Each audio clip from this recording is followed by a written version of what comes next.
salaamaaleykum wa rahmatullah salaamaaleykum mbokki Sénégal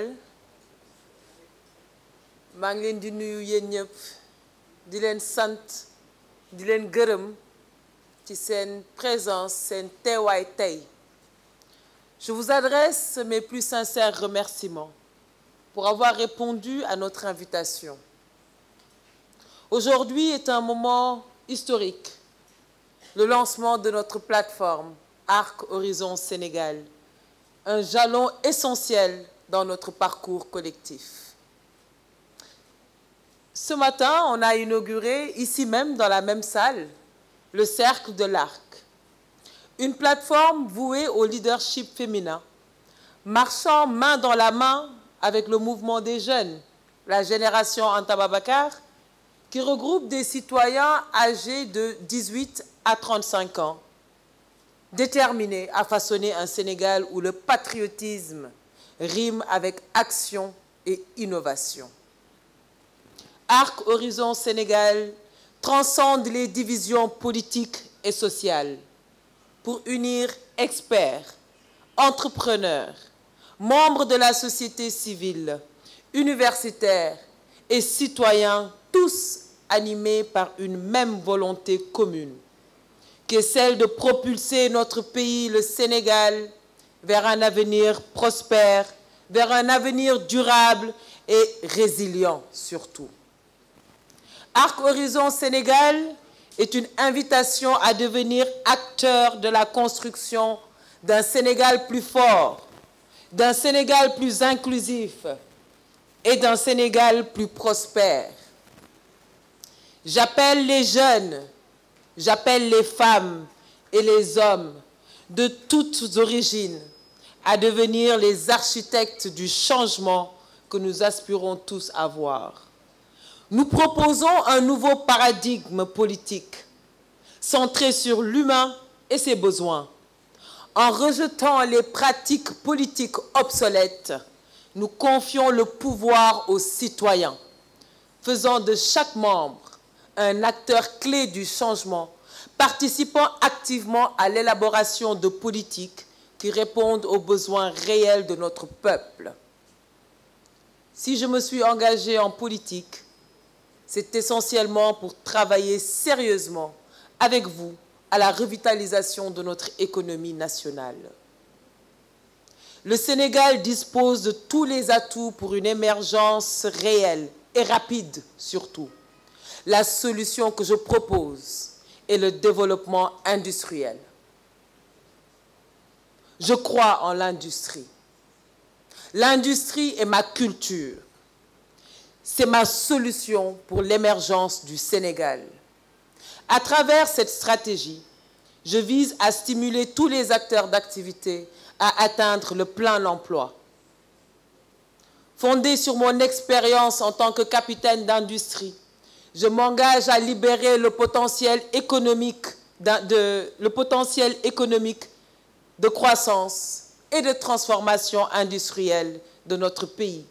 Lorsque les Sénégalais, Inch'Allah Rabbi, au soir du 25 février 2024, me feront confiance en tant que première femme présidente de la République de notre pays.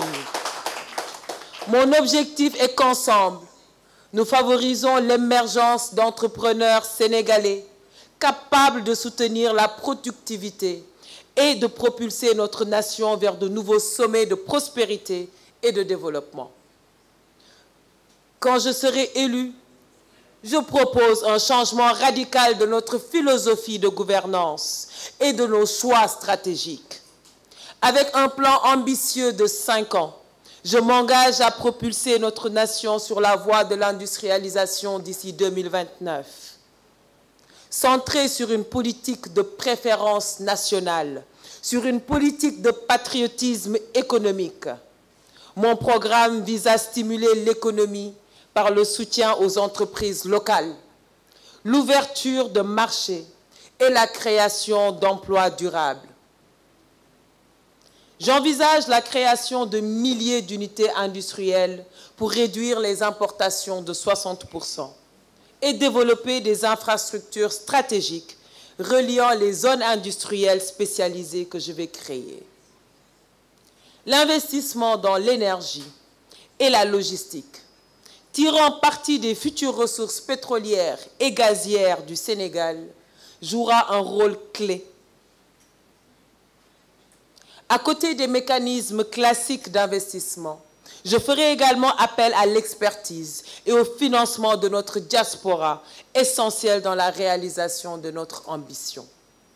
Je m'adresse avec gratitude à nos compatriotes qui sont au niveau de la diaspora, qui sont à travers le monde. Vous incarnez l'esprit, vous incarnez la culture et l'avenir du Sénégal. Aujourd'hui, je vous invite officiellement à rejoindre massivement notre marche vers l'avenir. Mesdames et messieurs, chers invités, en faisant le tour du Sénégal, Baye Mor a énuméré les différents villages, les départements et les différentes régions que nous avons eu à visiter. On se rend compte à quel point nos populations sont dans une situation critique, qu'il faut dénoncer avec la plus grande fermeté. Depuis notre indépendance, nous stagnons honteusement parmi les nations les plus pauvres, une situation intolérable et une situation révoltante. Récemment, notre pays a été secoué par des crises qui ont ébranlé les fondements de notre société. Notre tissu social se déchire et notre économie est au bord du gouffre. À force de manipulation, la confiance en nos institutions étatiques s'effondre. Les divisions et les tensions nous rongent de l'intérieur. Tout le monde s'en prend à tout le monde. Les jeunes perdent foi en l'avenir et se jettent dans la mer. Les tragédies que nous font endurer les dirigeants actuels ne font qu'exposer cruellement les fléaux qui nous affligent, sans que le candidat de la continuité, M. Amadou Ba, que je vais nommer, et ses gouvernements ne nous offrent la moindre ébauche de solution. Appeler à la continuité dans ces conditions est juste scandaleux, messieurs, dames et chers concitoyens. Les Sénégalais exigent, imposent le changement et la rupture. Cette grande majorité silencieuse qui a été meurtrie pendant plusieurs années par la gabégie, la malgouvernance et l'arrogance va s'exprimer ce 25 février 2024. C'est une occasion unique, messieurs, dames, pour prendre notre destin en main. Moi, Anta Babacar, j'appelle à l'inauguration d'une nouvelle ère politique basée sur l'inclusion, sur la transparence et la recherche de solutions concrètes. Je lance un appel solennel à toutes les forces vives de la nation. Croyons en notre potentiel, unissons nos efforts et travaillons ensemble pour un Sénégal triomphant. Je vous invite à partager votre vision et vos opinions sur l'avenir de notre pays.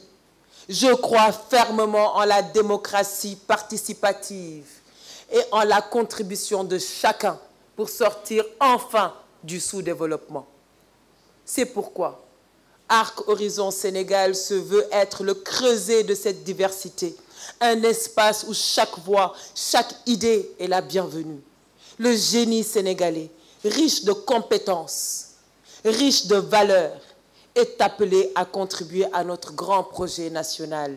Avec Arc Horizon Sénégal, notre cap résolument reste le Sénégal. Rien d'autre.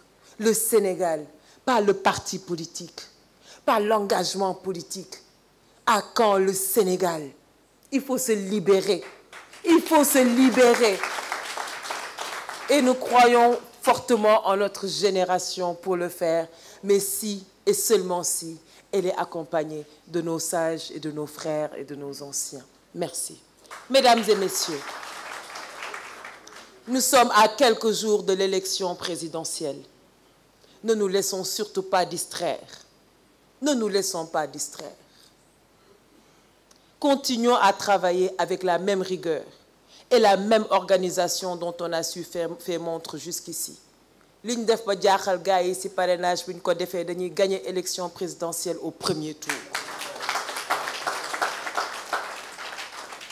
du tricher du caaxaan du wax ju bëri liggéey la nañu delloowaat sénégalais yi ci fonk ak respecter la valeur travail gëmatuñ ne boo liggéeyee jëriñu ñi ngi yàq ji ko xale yi ku liggéey gis ci lu baax ñu ne déedéet du noonu dañ koo boot dañoo xaj ci ginnaaw kenn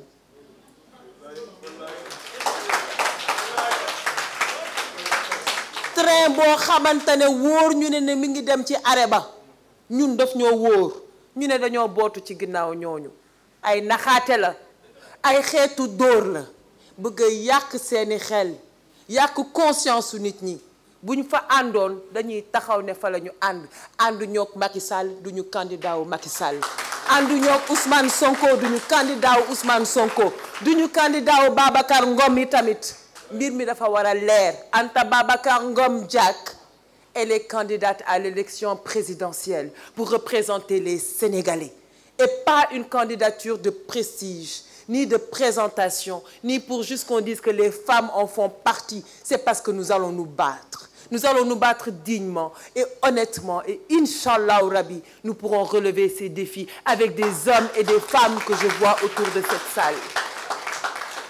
Aujourd'hui, j'aurais pu ne pas prendre la parole. Parce que souvent, cette question également a été posée. Qui est derrière Anta Babacar? Lu jot yomb bi mu jotee tey le 21 ñi nekk ci ginnaaw Anta Babacar ginnaaw yàlla ak yonent bi ak suñu sëriñ ñi ngi feeñ ñi ngi génn ñi ngi wax ñu ngi leen di gis ñi ngi jël seeni responsabilité mënoon naa toog fii ñu leen di déglu ñi fi teew ak ñi fi teewut c'est un combat de génération c'est un combat de société kenn wéetu ci dade nag dafa jotul woon mais cette candidature est des plus sérieuses. J'appelle les Sénégalais alors. Parlons directement aux Sénégalais. Allons les voir. Diarra aime bien me dire, je veux que tu serres 18 millions demain. Nañ dem nuyu leen nañ dem wax ak ñoom ñu wax leen dëgg. boo déggee mu ne dégg-dëgg bokkut ak déglu de gars yi dañuy wàcc ci terrain bi ne salaamaaleykum dañoo ñëw déglu leen ñun ginnaaw bi ñu leen dégloo ba pare dañoo bëgg dëgg yi gën a metti ngeen wax ko parce que dañ koo ñeme utuñu ku ñu lu ñuy raayante ci Sénégal fi mu toll la metti nañ ko wax bu dee réellement taxaw nañ pour bëgg koo liggéeyal. La grande majorité silencieuse va enfin également s'exprimer lors de cette élection présidentielle. Faites attention. Sénégal du ñaari poñ rek de. Sénégal du ñaari poñ. Du ñaari nit, du ñaari parti politique. Faites attention, ñi ci digg bi.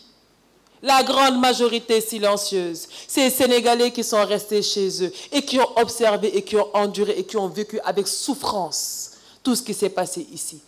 À Bousbobo, les 54% iront dans les urnes. Et Inch'Allah, ils sauront reconnaître l'alternative pour la relève citoyenne. Alors j'en appelle encore une fois à tous les Sénégalais d'ici et de la diaspora, sans exclusion, à rejoindre notre projet. Nous devons libérer le peuple africain. Notre génération a le devoir de porter le combat de l'autosuffisance alimentaire. Savoir se nourrir est la première forme de liberté qui doit être portée par cette jeunesse citoyenne et cette jeunesse décomplexée. Boo munta jëriñoo ci li ngay lekk nga koy jéggaane bitim réew ku téye sa biir téye la nañ tàmbalee ci loolu. Produire ce que nous consommons et consommer ce que nous produisons. C'est la première forme de liberté. Et ça doit se passer au Sénégal et dans tout le continent africain parce que nous sommes conscients de nos richesses. Kenn mënatuñoo nax loolu bi ñu koy wax BPI France xalaatuñu woon benn jour dinañ nekk candidat à élection présidentielle donc du wax bu bees combat bu yàgg la boo xamante ne dañ koo continuer. Alors rejoignez-moi dans ce voyage que je vous propose vers un avenir meilleur. Ensemble, nous pouvons et nous allons changer le destin de notre nation. Notre programme de gouvernance est une promesse pour notre génération. Donnons une belle leçon à l'Afrique et au monde entier, en faisant de cette élection présidentielle un moment historique pour notre pays. Chers amis de Arc Horizon Sénégal, je vous convie à réunir nos forces, à fédérer chaque voix autour de notre projet commun. Soyons les bâtisseurs d'une ère nouvelle, Fatima, porteurs d'une vision transformatrice pour le développement de notre pays, le Sénégal que nous aimons tant. Le temps de la relève est arrivé. Je vous remercie.